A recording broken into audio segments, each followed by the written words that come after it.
इयत्ता 9वी विषय विज्ञान आणि तंत्रज्ञान भाग 1 प्रकरण 13वे कार्बन एक महत्त्वाचे मूलद्रव्य। बघा विद्यार्थी मित्रांनो, निसर्गामध्ये मुबलक प्रमाणात मिळणारे कार्बन हे मूलद्रव्य मुक्त तसेच संयुगांच्या स्वरूपामध्ये आढळते। कार्बन या अधातू मूलद्रव्याच्या विविध गुणधर्मांचा अभ्यास आपण या प्रकरणात करणार आहोत। आपण अनेक वस्तू वापरत असतो, काही धातूच्या वस्तू, काचेच्या वस्तू, कपडे, लाकडी वस्तू म्हणजे लाकडाचं फर्निचर, त्यानंतर अन्नधान्य, डाळी वगैरे आहे यामध्ये, त्यानंतर औषधे, या सर्व सेंद्रिय संयुगांमधील अत्यावश्यक मूलद्रव्य हे कार्बन आहे। कार्बनची आपण ओळख करून घेऊया। कार्बनची संज्ञा C, अणुअंक 6, अणुवस्तुमान 12, इलेक्ट्रॉन संरूपण पहिल्या कक्षेत 2 इलेक्ट्रॉन आणि दुसऱ्या कक्षेत 4 इलेक्ट्रॉन, त्यामुळे संयुजा 4 आणि हे मूलद्रव्य अधातू आहे। संयुगाचे प्रकार बघा, सेंद्रिय संयुगे वनस्पती व प्राणी यांच्यापासून प्रत्यक्ष अथवा अप्रत्यक्षपणे मिळणाऱ्या संयुगास सेंद्रिय संयुगे म्हणतात। त्याचबरोबर असेंद्रिय संयुगे खनिजांपासून मिळणारी संयुगे ही असेंद्रिय संयुगे म्हणून ओळखली जातात। याबद्दल आपण माहिती अभ्यासलेली आहे। परिचय शास्त्रज्ञांचा, जर्मन रसायनशास्त्रज्ञ ओहलर यांनी अमोनियम सायनेट या असेंद्रिय संयुगापासून युरिया विश्लेषित केला। तेव्हापासून असेंद्रिय संयुगांपासून मोठ्या प्रमाणावर सेंद्रिय संयुगे तयार केली गेली। या सर्व संयुगांमध्ये कार्बन हेच मुख्य मूलद्रव्य असल्याचे निष्पन्न झाले। म्हणूनच सेंद्रिय रसायनशास्त्रास कार्बनी संयुगांचे रसायनशास्त्र असे देखील म्हटले जाते। कार्बनचा आढळ आपण बघूया। लॅटिन भाषेमध्ये कार्बो म्हणजे कोळसा, यावरूनच कार्बन हे नाव प्राप्त झाले आहे। निसर्गामध्ये कार्बन हा मुक्त व संयुग अवस्थेत आढळतो। मुक्त अवस्थेत कार्बन हिरा, ग्रॅफाइट या अवस्थेत आढळतो। संयुगावस्थेत कार्बन खालील संयुगांमध्ये असतो। बघा, कार्बन डायऑक्साईड कार्बोनेटच्या स्वरूपात, उदाहरणार्थ कॅल्शियम कार्बोनेट, मार्बल, कॅलामाइन, जीवाश्म इंधने, त्यामध्ये दगडी कोळसा, पेट्रोलियम, नैसर्गिक वायू, कार्बनी पोषद्रव्ये, पिष्टमय पदार्थ, प्रथिने, मेद आणि नैसर्गिक धागे, कापूस, लोकर, रेशीम या सर्वांमध्ये कार्बन आढळतो। कार्बनचे गुणधर्म आपण बघूया। कार्बनची अपरूपता, आधी अपरूपता म्हणजे काय ही व्याख्या आपण समजून घेऊया। निसर्गात काही मूलद्रव्य एकापेक्षा अधिक रूपात आढळतात। त्यांचे रासायनिक गुणधर्म सारखे असले तरी भौतिक गुणधर्म भिन्न असतात। मूलद्रव्यांच्या या गुणधर्माला अपरूपता असे म्हणतात। कार्बनप्रमाणेच सल्फर, फॉस्फरस ही मूलद्रव्ये सुद्धा अपरूपता दर्शवतात। आता आपण कार्बनची अपरूपता अभ्यासूया। पहिला आहे स्फटिक रूपे। स्फटिक रूपातील अणूंची रचना नियमित आणि निश्चित असते। यांचे द्रवणांक आणि उत्कलनांक उच्च असतात। स्फटिक रूपातील पदार्थांना निश्चित भौमितिक रचना, तीक्ष्ण कडा व सपाट पृष्ठभाग असतात।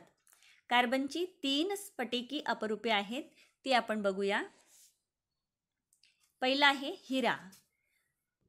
भारतामध्ये प्रामुख्याने हिरा गोवळकोंडा कर्नाटकमध्ये व पन्ना मध्य प्रदेश येथे सापडतो। भारताप्रमाणेच दक्षिण Africa, Brazil, Belgium, Russia, America या देशांमध्ये सुद्धा हिरा सापडतो। हिऱ्याची रचना आता आपण बघूया। हिऱ्यातील कार्बन अणूंची रचना, हिऱ्यात प्रत्येक कार्बन अणू हा शेजारील 4 कार्बन अणूंशी सहसंयोज बंधाने बांधलेला असतो। त्यामुळे तो टणक व चतुष्कोणातील त्रिमितीय रचना दाखवतो। हिऱ्याचे गुणधर्म, तेजस्वी व शुद्ध हिरा हा नैसर्गिक पदार्थात सर्वात कठीण असणारा पदार्थ आहे। हिऱ्याची घनता 3.5 ग्रॅम प्रति सेंटीमीटर घन आहे। हिऱ्याचा द्रवणांक 3500 अंश सेल्सिअस आहे। ऑक्सिजनच्या सानिध्यात 800°C हिरा तापविल्यास कार्बन डायऑक्साईड बाहेर टाकला जातो.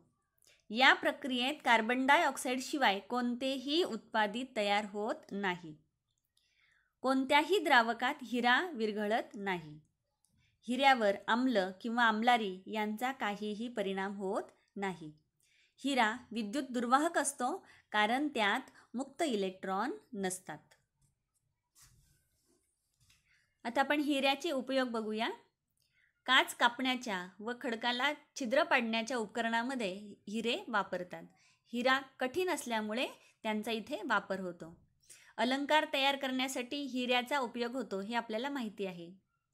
डोळ्यांची शस्त्रक्रिया करण्याच्या उपकरणांमध्ये हिऱ्याचा वापर करतात. हिऱ्याच्या भुकटीचा वापर दुसऱ्या हिऱ्यांना चकाकी देण्यासाठी करतात. हिऱ्याचा उपयोग अवकाशात व कृत्रिम उपग्रहांमध्ये प्रारणापासून संरक्षण देणाऱ्या खिडक्या तयार करण्यासाठी करतात. उपयोग तुम्ही लक्षात ठेवायचे आहेत. त्यानंतर आपण दुसरं स्फटिकी रूप बघूया, ग्रॅफाइट.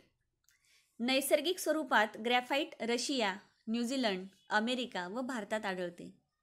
ग्रॅफाइटचा शोध निकोलस जॅक्स कॉन्टी यांनी 1795 साली लावला होता. पेन्सिलमध्ये वापरले जाणारे लेड हे ग्रॅफाइट व मातीपासून बनवलेले असते. आता आपण ग्रॅफाइटची रचना अभ्यासूया. ग्रॅफाइटमध्ये कार्बनचा प्रत्येक अणू इतर 3 कार्बन अणूंसोबत अशा प्रकारे बंधित असतो की त्यामुळे त्याची प्रतलीय षटकोनी रचना तयार होते. ग्रॅफाइटचे स्फटिक हा अनेक पापुद्र्यांचा किंवा अणूंच्या स्तरांचा बनलेला असतो. दाब दिल्यास ग्रॅफाइटचे हे स्तर एकमेकांवर घसरतात. ग्रॅफाइटच्या एका पापुद्र्याला ग्राफीन असे म्हणतात. ग्रॅफाइटचे गुणधर्म. निसर्गतः सापडणारे ग्रॅफाइट काळे, मऊ, ठिसूळ व गुळगुळीत असते. ग्रॅफाइटमध्ये आतील संपूर्ण स्तरात मुक्त इलेक्ट्रॉन फिरत असतात, म्हणून हे विद्युत सुवाहक आहे. हे लक्षात ठेवायचं आहे. थरांच्या रचनेमुळे कागदावर उमटण्याची क्षमता यात असते आणि म्हणूनच पेन्सिलच्या लीडमध्ये त्याचा उपयोग केलेला असतो. ग्रॅफाइटची घनता 1.9 ते 2.3 ग्रॅम प्रति सेंटीमीटर घन इतकी असते. ग्रॅफाइट हे बहुतांश द्रावकात विरघळत नाही. ग्रॅफाइटचे उपयोग बघूया. ग्रॅफाइटचा उपयोग वंगण तयार करण्यासाठी करतात. कार्बन इलेक्ट्रोड तयार करण्यासाठी ग्रॅफाइटचा वापर करतात. कोरड्या विद्युत घटामध्ये धनध्रुव म्हणून कार्बनचा म्हणजेच ग्रॅफाइटचा वापर केलेला असतो. ग्रॅफाइटचा वापर लिहिण्याच्या पेन्सिलमध्ये केला जातो. रंग, पॉलिश यांच्यातही ग्रॅफाइटचा वापर करतात. खूप प्रकाश देणाऱ्या आर्क लॅम्पमध्ये सुद्धा ग्रॅफाइट वापरतात. त्यानंतर कार्बनचे तिसरे स्फटिकी रूप आहे फुलरीन. फुलरीन हे कार्बनचे अपरूप निसर्गामध्ये कमी प्रमाणात सापडते.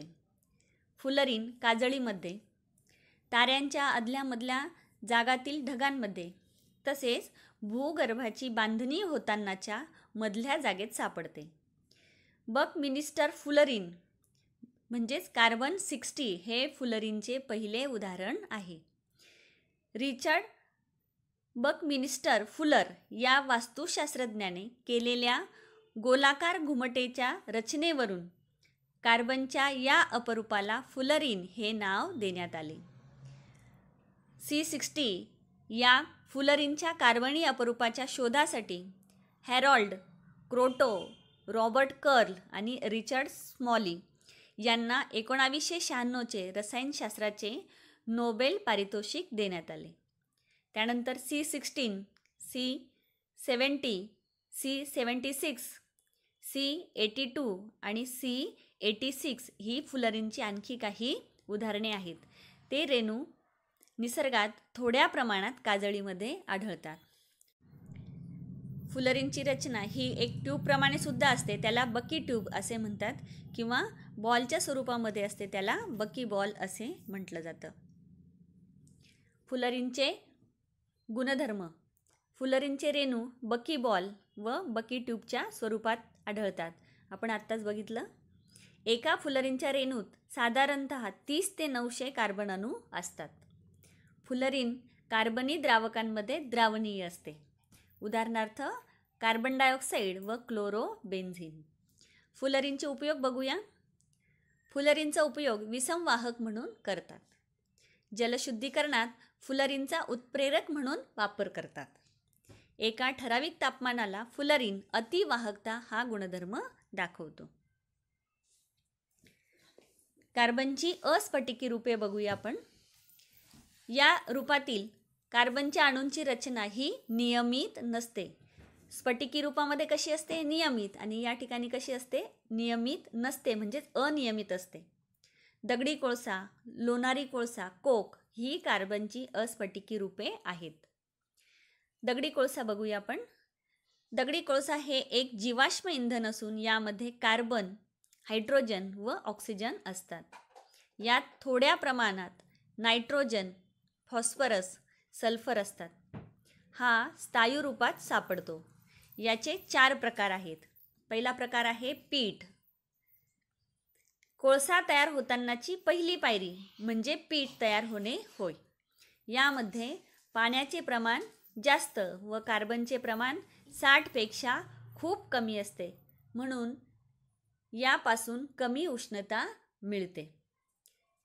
दुसरा प्रकार आहे लिग्नाइट. जमिनीच्या आत वाढता दाब व तापमान यामुळे पीठचे रूपांतर लिग्नाइटमध्ये झाले. यामध्ये कार्बनचे प्रमाण सुमारे 60 ते 70% असते. कोळसा तयार होण्याची दुसरी पायरी म्हणजेच लिग्नाइट होय. बिट्युमिनस.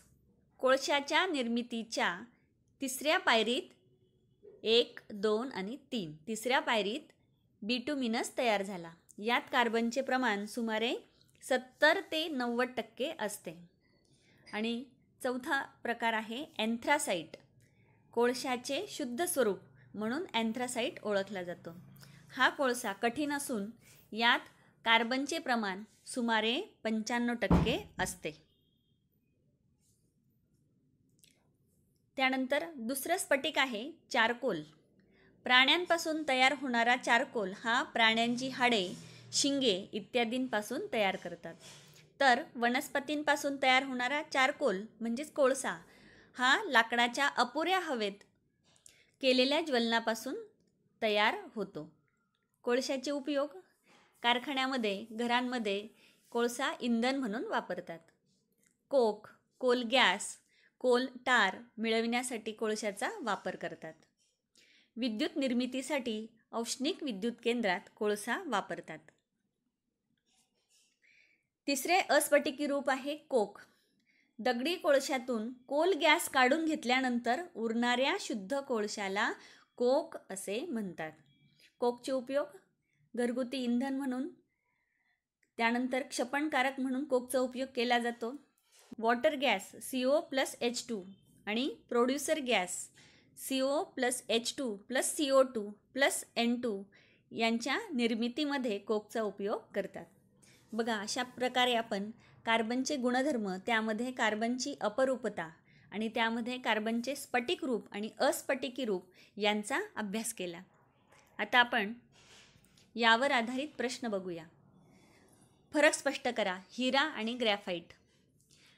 दुसरं, कार्बनची स्फटिकी रूपे व अस्फटिकी रूपे. प्रश्न दुसरा, हिऱ्याचे उपयोग लिहा.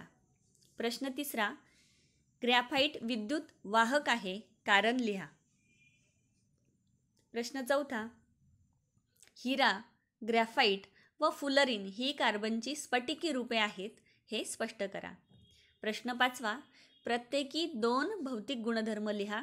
हिरा, चारकोल, कार्बनचे स्फटिक रूप यांची तुम्ही भौतिक गुणधर्म लिहायची आहेत. आणि प्रश्न 6वा आहे, कोळशाचे प्रकार सांगून त्यांचे उपयोग लिहा. सर्व प्रश्न वहीमध्ये तुम्ही लिहायचे आहे आणि त्याचा अभ्यास करायचा आहे.